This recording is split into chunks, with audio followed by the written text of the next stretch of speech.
नमस्कार, S news मध्ये आपलं स्वागत। सविस्तर बातम्या पाहण्यापूर्वी पाहूया ठळक घडामोडी। यंदाच्या उसाला विनाकपात प्रतिटन 3751 रुपये पहिली उचल आणि मागील हंगामातील उसाला प्रतिटन 200 रुपये मिळावेत, अन्यथा संघर्ष अटळ। स्वाभिमानीच्या ऊस परिषदेत इशारा। परिषदेत शक्तीपीठ महामार्ग रद्द करण्याच्या मागणीसह विविध 18 ठराव मंजूर। सरन्यायाधीश भूषण गवई यांच्यावरील हल्ल्याच्या निषेधार्थ 27 ऑक्टोबरला आंबेडकरी समाज पक्ष संघटना आणि संविधान प्रेमी कोल्हापूर जिल्हाधिकारी कार्यालयावर लोकशाही संविधान समर्थन महामोर्चा काढणार। आज कोल्हापुरात झालेल्या बैठकीत निर्णय।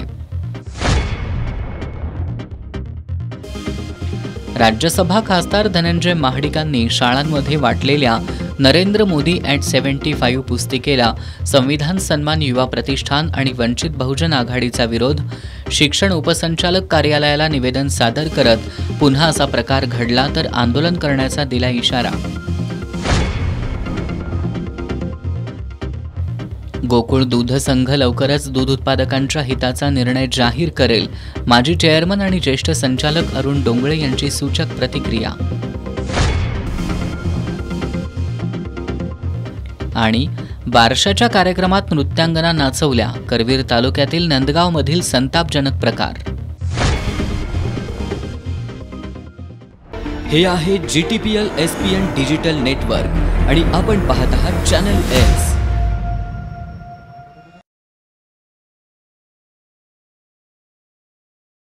भाजपचे राज्यसभा खासदार धनंजय महाडिक यांनी शासकीय शाळांमध्ये पंतप्रधान नरेंद्र मोदी यांच्यावरील एका कार्यपुस्तिकेचं वाटप केलंय।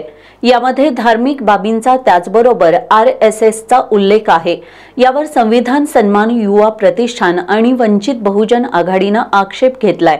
कोणत्याही राजकीय अथवा संघटनेची विचारधारा शालेय विद्यार्थ्यांवर लादू नये अशी मागणी त्यांनी केली आहे। या संघटनांनी शिक्षण उपसंचालक कार्यालयाला निवेदन सादर करत असा प्रकार पुन्हा घडला तर तीव्र आंदोलन छेडू असा इशारा दिलाय। पंतप्रधान नरेंद्र मोदी यांच्या 75व्या वाढदिवसानिमित्त भाजपचे राज्यसभा खासदार धनंजय महाडिक यांनी त्यांच्यावरील एक कार्यपुस्तिका शासकीय शाळेतील विद्यार्थ्यांना वाटली। या पुस्तकाआडून पक्षीय आणि वेगळ्या विचारांचा अजेंडा या मुलांच्या माथी मारण्याचा प्रयत्न केलेला दिसून येतोय। नरेंद्र मोदी @75 असे या कार्यपुस्तिकेचं नाव असून इयत्ता 5वी ते 9वीच्या विद्यार्थ्यांना ही कार्यपुस्तिका देण्यात आली आहे। या पुस्तकातून विशिष्ट राजकीय पक्षाचं तसंच विशिष्ट विचारधारेचं महत्त्व अधोरेखित करण्यात आलंय। संविधान युवा प्रतिष्ठान आणि वंचित बहुजन आघाडी यांनी यावर आक्षेप घेतलाय। त्यांनी आज एका शाळेत जाऊन याबाबत शाळा प्रशासनाला जाब विचारला। या ठिकाणी जर एखाद्या महापुरुषांचं पुस्तक किंवा इतर सर्वधर्म समभावाची शिकवण देणाऱ्या साहित्याचं वाटप करण्यात आलं असतं तर याला आक्षेप घेण्याचं कारण नव्हतं, असं या संघटनांच्या पदाधिकाऱ्यांनी स्पष्ट केलं। मात्र पक्षीय राजकारण आणि धार्मिक विचार लादण्याचा प्रयत्न ज्ञान मंदिरात नको अशी भूमिका घेत या संघटनांनी विद्यार्थ्यांना संविधानाच्या प्रास्ताविकेचे वाटप करत भाजपच्या राज्यसभा खासदारांच्या कृत्याचा निषेध केला। यानंतर संविधान सन्मान युवा प्रतिष्ठान आणि वंचित बहुजन आघाडीनं शिक्षण उपसंचालक कार्यालयाच्या प्राथमिक शाखेचे मुख्य लिपिक कमलेश कोरडे यांना निवेदन सादर केलं। यावेळी अमित नागटिळे, प्रवीण बनसोडे, उषा गवंडी, डॉक्टर आकाश कांबळे, अक्षय मोहिते आदी उपस्थित होते। गेले 15 दिवस झाले 5वी ते 9वी या विद्यार्थ्यांना एक पुस्तिकेचं वाटप होते।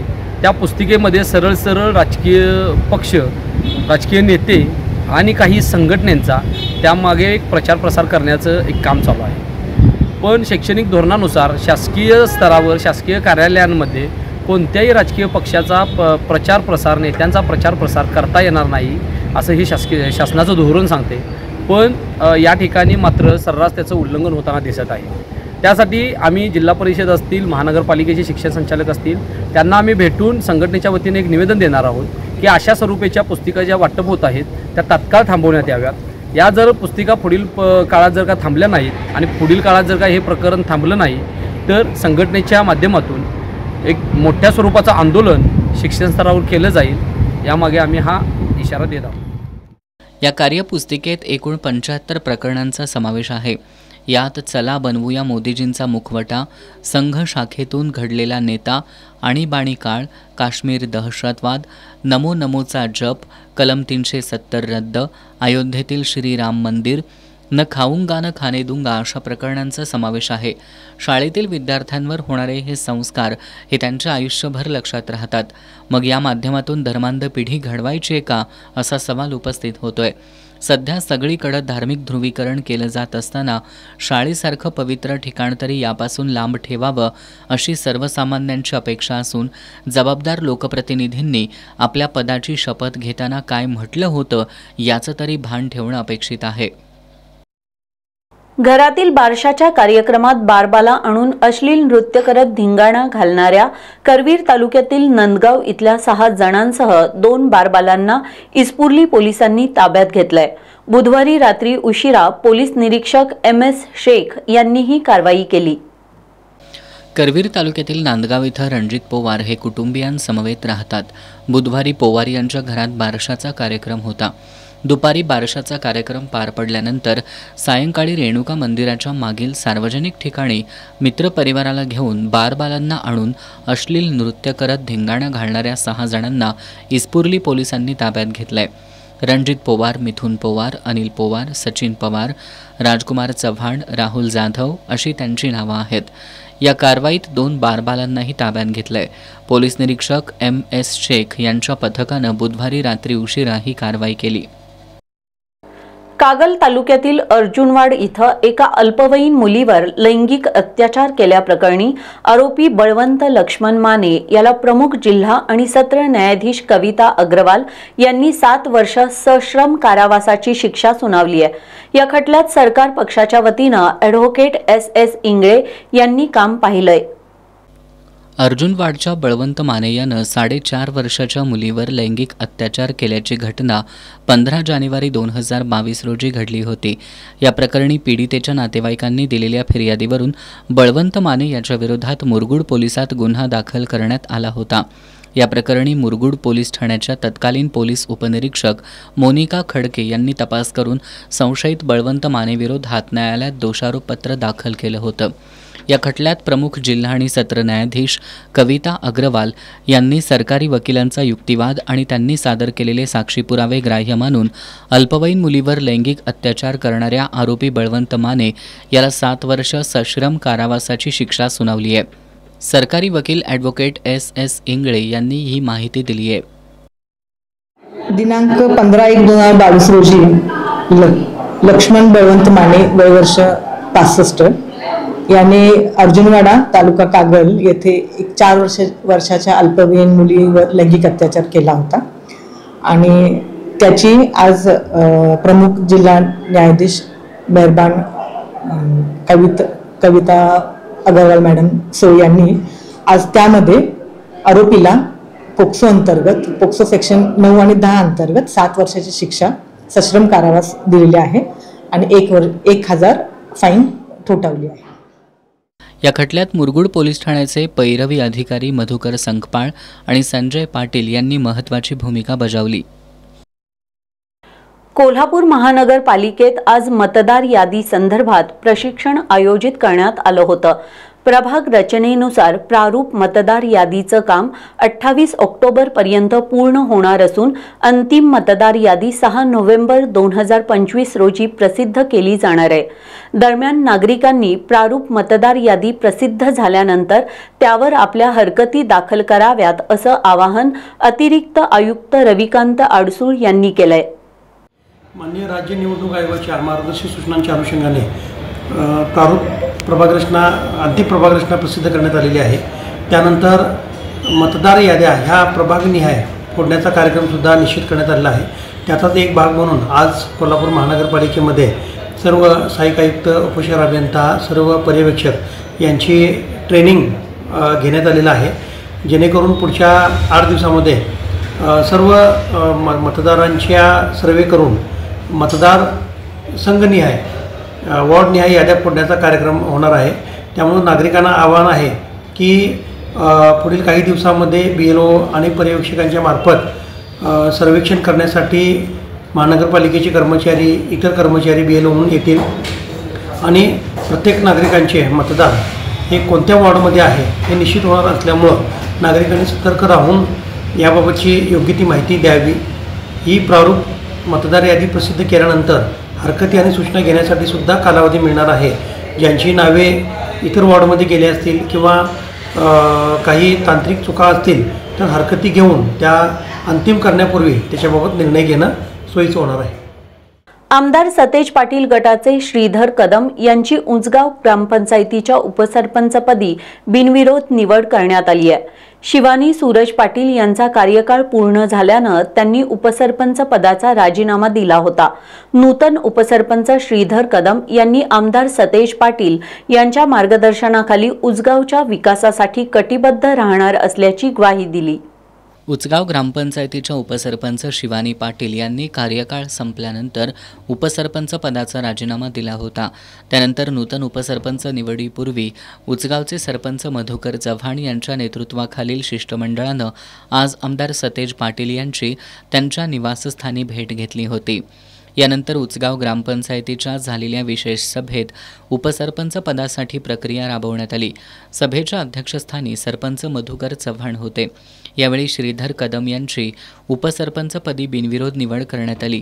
नूतन उपसरपंच कदम यांनी आमदार सतेज पाटील यांच्या मार्गदर्शनाखाली उचगावच्या विकासासाठी कटिबद्ध असल्याचं सांगितलं.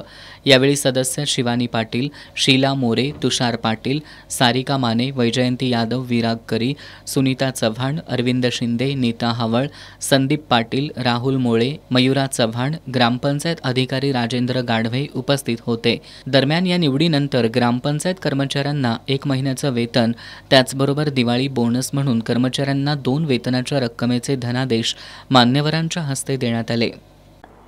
कोल्हापूर जिल्हा परिषदेअंतर्गत काम करणाऱ्या कंत्राटी कर्मचाऱ्यांचं गेल्या 2 महिन्यांपासून वेतन थकीत आहे. थकीत वेतनाबाबत आज मुंबईत मंत्रालयात बैठक झाली. मात्र यात कोणताच निर्णय झाला नसल्यानं यंदा या कर्मचाऱ्यांची दिवाळी अंधारात जाण्याची शक्यता आहे. जलजीवन मिशन आणि स्वच्छ भारत मिशन या केंद्र पुरस्कृत योजनांच्या प्रभावी अंमलबजावणीमध्ये कंत्राटी कर्मचाऱ्यांचं मोठं योगदान आहे.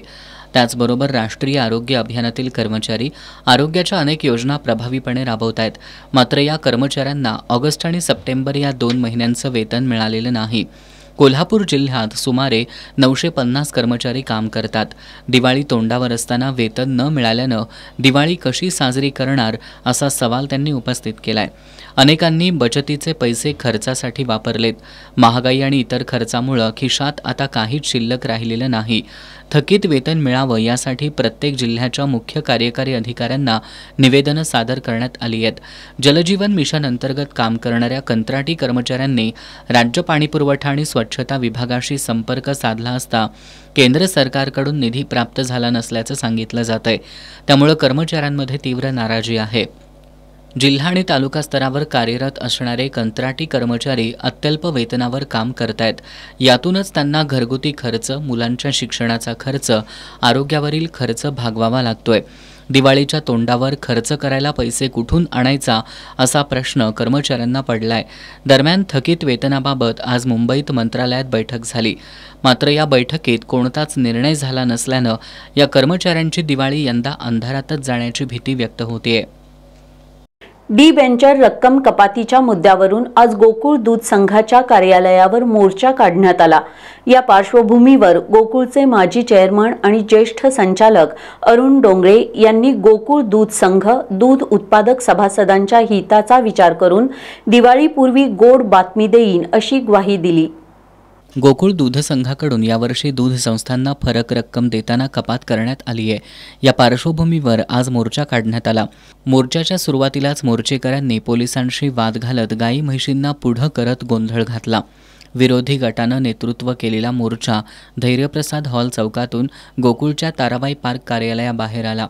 यावेळी पोलिसांनी मोजक्या लोकांचं शिष्टमंडळ घेऊन गोकुळ संचालकांना भेटण्यासाठी जावं अशी विनंती केली.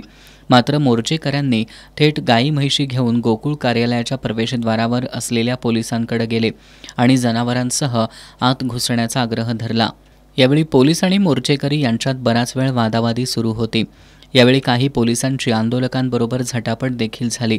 अखेरीला आंदोलक मुख्य प्रवेशद्वारातून आत गेले. काही वेळानंतर मोर्चातील मोजक्या लोकांचं शिष्टमंडळ आत जाऊन त्यांनी गोकुळचे संचालक अरुण डोंगळे, SR पाटील, अजित नरके, कर्णसिंह गायकवाड यांना भेटून चर्चा केली. यानंतर माध्यमांना प्रतिक्रिया देताना गोकुळचे ज्येष्ठ संचालक अरुण डोंगळे यांनी दूध उत्पादकांचा विचार करून आणि सर्व संचालक नेतेमंडळींशी चर्चा करून दिवाळीपूर्वी गोकुळ दूध संघ दूध उत्पादकांना गोड बातमी देईल अशी ग्वाही दिली आहे की त्यांनी आपल्या प्रत्येकाने आपल्या संसदीय प्रतिनिधी असतील सगळ्या लोकांनी आपल्या भावना मांडल्या त्या आम्ही ऐकून घेतल्या.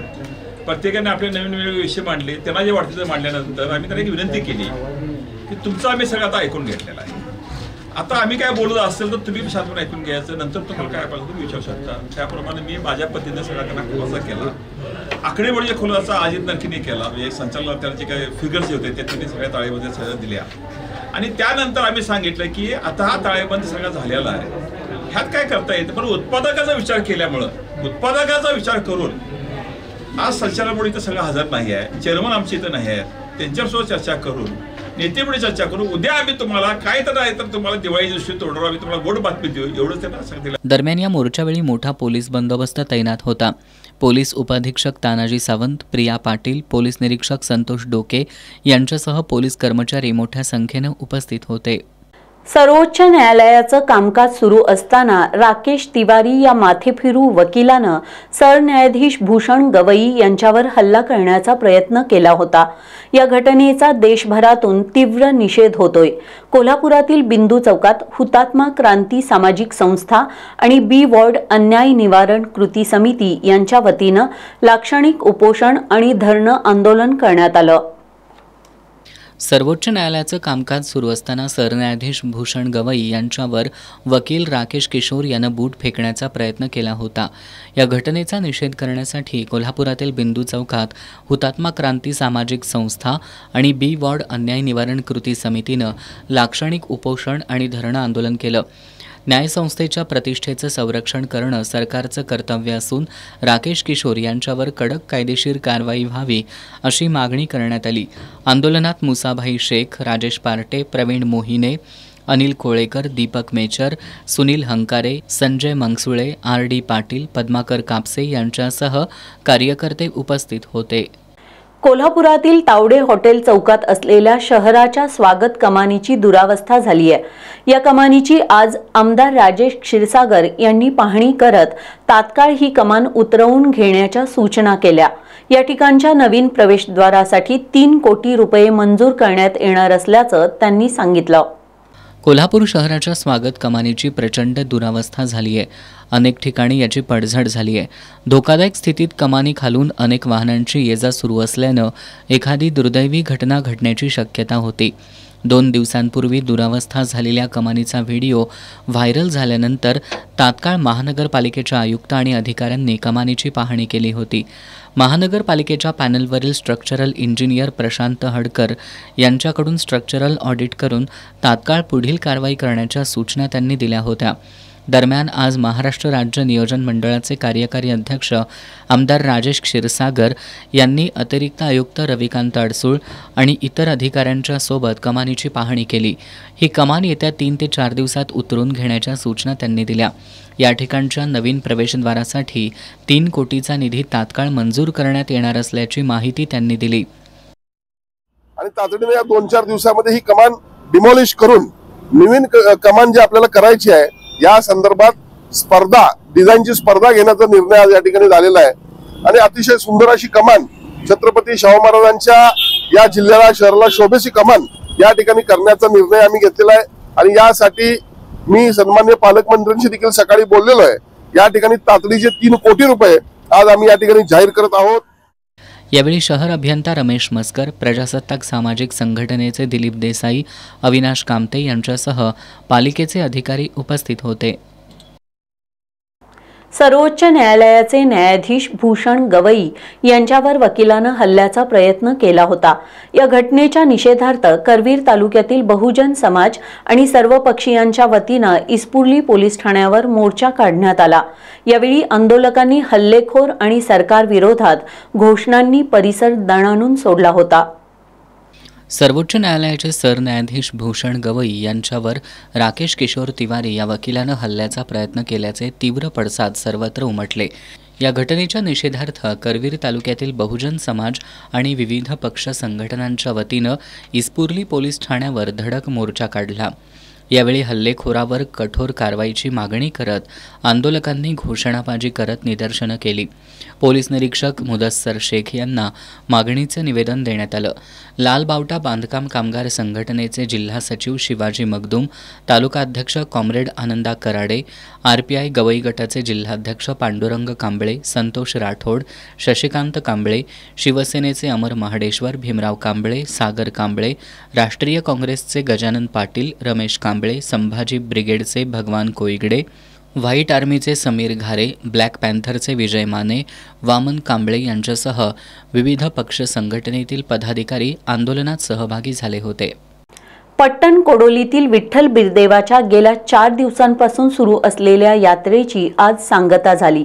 विठ्ठल बिरदेवाचा जयघोष करत उधळलेल्या भंडाऱ्यानं अवघा परिसर सोनेरी झाला। यात्रा काळातील फरांडे बाबांची भाकणूक, देवाचा पालखी सोहळा, इंगळीच्या मानकरी पाटलांच्या बैलगाडीतून आणलेला ऊस लुटण्याचा कार्यक्रम यासह अन्य धार्मिक कार्यक्रम मोठ्या उत्साहात आणि धार्मिक वातावरणात संपन्न झाले। या यात्रेत घोंगड्यांची कोट्यवधींची उलाढाल झाली। पट्टण कोडोलीत गेल्या 4 दिवसांपासून सुरू असलेली श्री विठ्ठल बिरदेव यात्रा आज संपन्न झाली। या यात्रेत फरांडे बाबांचं हेडाम नृत्य पाहण्यासह त्यांची भाकणूक ऐकण्यासाठी भक्तांनी गर्दी केली होती। यात्रेदरम्यान देवाचा पालखी सोहळा, इंगळीच्या मानकरी पाटलांच्या बैलगाडीतून आणलेला ऊस लुटण्याचा कार्यक्रम यासह अन्य धार्मिक कार्यक्रम मोठ्या उत्साहात संपन्न झाले। विठ्ठल बिरदेवाचा जयघोष करत उधळलेल्या भंडाऱ्यानं अवघा परिसर सोनेरी झाला होता। यात्रेत मानवी शरीरासाठी आरोग्यवर्धक असणाऱ्या घोंगड्याची मोठ्या प्रमाणात खरेदी विक्री होऊन कोट्यवधी रुपयांची उलाढाल झाली। मंदिराचे मानकरी गाव कामगार प्रकाश पाटील, रणजित पाटील, अभयकुमार मगदूम, अनिल कुलकर्णी, पुरोहित नंदकुमार जोशी, मकरंद खटावकर, संजय रोडे यांच्यासह समस्त धनगर आणि पुजारी समाज यांच्यासह ग्रामस्थांच्या उपस्थितीत आज फरांडे बाबांना भक्तिमय वातावरणात निरोप देण्यात आला। परंपरेनुसार फरांडे बाबांच्या गळ्यात गोणी अर्पण करण्याचा विधी पार पडला। भानस मंदिरात देवीची ओटी भरून लोकर, खारीक, खोबरे, तांदूळ, भंडारा आणि कडाकणी यांनी भरलेली गोणी फरांडे बाबांच्या गळ्यात अर्पण करण्यात आली। फरांडे बाबांना परंपरेनुसार निरोप दिल्यानंतर यात्रेची सांगता झाली। या यात्रेत कोणताही अनुचित प्रकार घडू नये यासाठी पोलीस बंदोबस्त तैनात करण्यात आला होता। स्वाभिमानी शेतकरी संघटनेची 24वी ऊस परिषद आज जयसिंगपूरमध्ये पार पडली। या ऊस परिषदेत विविध 18 ठराव मंजूर करत यंदाच्या हंगामातील ऊसाला विना कपात 3751 रुपये दर मिळावा अशी मागणी करण्यात आली। ऊस परिषदेत बोलताना माजी खासदार राजू शेट्टी यांनी 10 नोव्हेंबरपर्यंत याबाबत निर्णय झाला नाही तर आंदोलन करण्याचा इशारा दिलाय।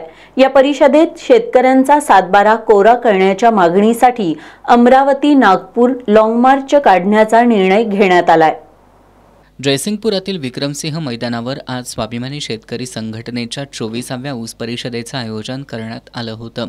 महाराष्ट्र, कर्नाटक राज्यातून हजारो शेतकऱ्यांच्या गर्दीनं मैदान खचाखच भरलं होतं।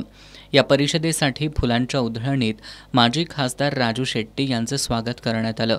यंदाही सभेच्या ठिकाणी आसुडाचा आवाज घुमला होता।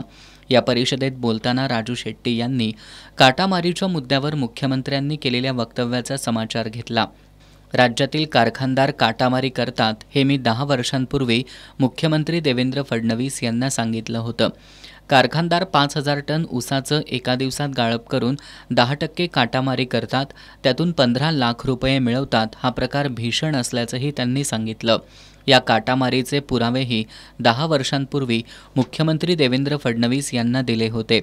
आता मुख्यमंत्री सहाय्यता निधीला पैसे द्या नाहीतर काटामारी बाहेर काढू असे म्हणणारे मुख्यमंत्री देवेंद्र फडणवीस तुम्ही ब्लॅकमेलर आहात काय, असा सवाल राजू शेट्टी यांनी या परिषदेत केला। काय केले नाही, महाराष्ट्राच्या मुख्यमंत्र्याच्या वर कोण नाही ना वरिष्ठ, मग एक माणूस गुन्हा करतो हे माहिती आहे, मग त्यावर कारवाई का नाही झाली? महाराष्ट्राचे प्रमुख आहात तुम्ही आणि तुम्हाला माहिती आहे काटा मारतात, नाहीतर मग बघा मुख्यमंत्री फंडाला पैसे द्या नाहीतर तुमचा काटा मारायचं बाहेर काढतो, म्हणजे पैसे दिले तर चालतंय काय? मग दुसरं एक प्रकारे मुख्यमंत्री फंडासाठी पैसे द्या अन्यथा तुमची काटामारी बाहेर काढतो, याचा अर्थ काय झाला? ब्लॅकमेलच झाला ना. चालू गळीत हंगामातील तुटणाऱ्या उसाला प्रतिटन 3751 रुपये विना कपात पहिली उचल देण्यात यावी. गेल्या वर्षीच्या तुटलेल्या उसाला FRP प्रमाणे 200 रुपये द्यावेत अशा मागण्या स्वाभिमानी शेतकरी संघटनेचे अध्यक्ष माजी खासदार राजू शेट्टी यांनी केल्यात. माजी खासदार शेट्टींनी रिकव्हरी चोरी करून शेतकऱ्यांची साखर लुटली जात असल्याचा आरोप त्यांनी केला. साखरेचे दर पाहता मागील हंगामातील किमान 200 रुपये शेतकऱ्यांना द्यायला हवेत. हे पैसे घेतल्याशिवाय सोडणार नाही असा इशाराही त्यांनी दिला. 7/12 कोरा करण्यासाठी 28 ऑक्टोबरला अमरावती ते नागपूर लाँग मार्च काढणार असल्याचंही त्यांनी सांगितलं. 28 ऑक्टोबर पासून चलो नागपूरचा नारा दिलेला आहे. गुरुकुल मोजरीपासून बच्चू कडू आहेत, मी आहे, बरेच शेतकरी नेते आम्ही त्या दिशेने निघालो. महाराष्ट्रातले शेतकरी जाणार आहेत. त्या आंदोलनात रिकामा झाल्यानंतर 10 नोव्हेंबर नंतर या आंदोलनाला हात घालणार आहोत, मैदानात उतरणार आहे आणि मग जे काय व्हायचं ते होऊन दे. मला असं वाटतं की कारखानदारांनी संघर्ष टाळावा आणि आमच्या मागणीचा विचार करावा. राज्यातील प्रत्येक जिल्ह्यातील जिल्हाधिकारी, पालकमंत्री यांना सोयाबीन खरेदी केंद्र सुरू करण्याबाबत निवेदन देण्याचं आवाहन त्यांनी कार्यकर्त्यांना केलं. जर केंद्र सुरू झालं नाही तर संबंधित यंत्रणांना चिखलात लोळवू असा इशाराही शेट्टी यांनी दिला. यावेळी विठ्ठल मोरे, सचिन शिंदे, सौरभ शेट्टी, तानाजी वठारे, राजेंद्र गड्ड्यांनावर, जनार्दन पाटील, अजित पवार, अमर कदम आदींनी मनोगत व्यक्त केली. या परिषदेत 2019च्या शासन निर्णयानुसार विदर्भ, मराठवाड्यासह संपूर्ण महाराष्ट्रातील अतिवृष्टीग्रस्तांना नुकसान भरपाई द्यावी. निवडणुकीपूर्वी महायुती सरकारनं दिलेल्या संपूर्ण कर्जमुक्तीचा शब्द पाळून तातडीनं शेतकऱ्यांची संपूर्ण कर्जमुक्ती करून 7/12 कोरा करावा. मुख्यमंत्री सहाय्यता निधीसाठी 15 रुपये कपातीचा घेतलेला निर्णय रद्द करण्यात यावा. राज्यातील सर्व साखर कारखान्यांचे वजनकाटे ऑनलाईन करावेत. AI तंत्रज्ञानाच्या माध्यमातून काटामारी आणि रिकव्हरी चोरी यावर नियंत्रण आणावं. केंद्र सरकारनं साखरेची आधारभूत किंमत 31 रुपयांवरून 45 रुपये करावी. इथेनॉल खरेदी दरामध्ये प्रति लिटर 5 रुपयांनी वाढ करावी. राज्य सरकार, राज्य साखर संघ यांनी मुंबई उच्च न्यायालयानं दिलेल्या निर्णयाला सर्वोच्च न्यायालयात एकरकमी FRPच्या विरोधात दाखल केलेली आव्हान याचिका तातडीनं मागं घ्यावी. राज्य सरकारला कर्जाच्या खाईत टाकणारा आणि 25,000 एकर शेती उद्ध्वस्त करणारा शक्तीपीठ महामार्ग रद्द करण्यात यावा. GSTच्या कक्षेतून कृषी उत्पादनांसाठी लागणारी सर्व उपकरणं, निविष्ठा, खते, बी-बियाणे, कीटकनाशके, तणनाशके यांना वगळण्यात यावं. नवीन गाळप क्षमता वाढीला आणि विस्तारीकरणाला परवानगी देऊ नये. साखर आयुक्तांनी 2025 पूर्वी थकीत असणारी FRP आणि त्याचे 15% प्रमाणे होणारे व्याज देण्याबाबत काढलेल्या आदेशाची अंमलबजावणी तातडीनं करावी आदी ठराव मंजूर करण्यात आले. या परिषदेला स्वाभिमानीचे राज्यभरातील पदाधिकारी, कार्यकर्ते आणि शेतकरी मोठ्या संख्येनं उपस्थित होते. दारूसाठी पैसे नाहीत म्हणून सावित्री निकम यांच्या डोक्यात वरवंटा घालून खून करणारा तिचा निर्दयी मुलगा विजय निकम याला राजारामपुरी पोलिसांनी अटक केली होती. आज त्याला न्यायालयात हजर केलं असता न्यायालयानं त्याला 2 दिवसांची पोलीस कोठडी सुनावली आहे.